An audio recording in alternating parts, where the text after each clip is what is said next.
Hey traders, it's 54 minutes past 1 p.m. here in Brisbane on Thursday, the 18th of January, and I'm looking to pick up a fight with the Japanese index, so with the Nikkei. Now, the Nikkei had one of the best start to the year compared to other index market, and in fact, it's sitting at 34 years high. So if we'll take a look here just for kicks, just to see where we're sitting here on the big scheme of things. So let's have a look at 45 years data.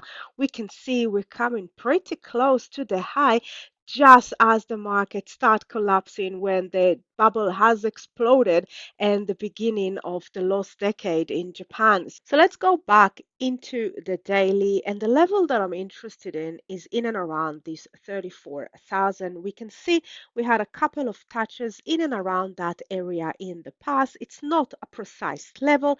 I'm looking at that area. I also like the fact that over here, if we'll take a look, we had this push, a little bit of consolidation underneath that level and a very strong break.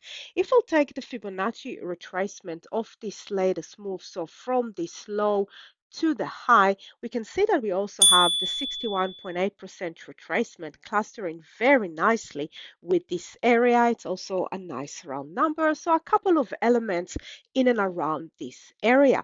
Another thing that I really like is the weekly chart, and let's just drop in the amount of units. So if we'll take a look here, we had a very strong break and we closed above that level. And I like that a lot. We don't see any signs of rejection of that move, of that break. But not only that, but this week we also broke the high of this previous strong bullish candle. So I like that a lot. But the other thing that we can see is that we're very overextended. We have a big distance between where price is trending right now and the moving averages. So I'm looking for a bit of release of this very strong buying pressure. So I'm looking for any sign of a nice pullback toward that area and a rollover. So the rollover could come from the lower time frame, but I need to see a proper pullback. A quick look at the monthly, and we can see how beautiful this level is presenting on the monthly as well. We are in a strong uptrend over here, and again, quite overextended. So this looks like a nice place for the market to pull back into. Now, I want to draw your attention to this line and this one over here because I don't have the data below the monthly chart because this is so far out. I'm looking at this area. I just want to zoom into it, just have a look at what's going on here. So you can see that the levels that I marked are basically just the touches on this week on the monthly chart. So the touch here on the low and the touch here on the high.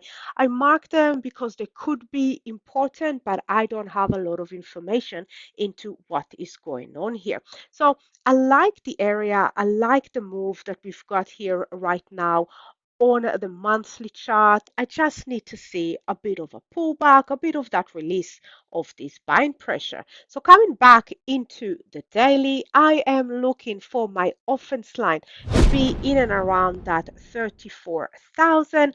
And for the knockout area, let me just mark that in to be before this previous high. So in and around that 35,800 area. I want to be out before we reach that high. As for the point swing, this really depends on how we pull back into this area. We might be presented with a nice wick over here, and that will be the area of my point swing. So I'm going to leave that open for the time being. I'm only going to have my knockout levels so far set up at the area before we reach that previous high and my offense level around that 34,000. And as for the point swing, that will be determined if and when the market will pull back into that area and depending on how the market pull back into this area. So this one goes on my fight card watch list, but it might take a while until we get that pullback and a right moment to strike. Happy knockouts, everyone. Bye for now.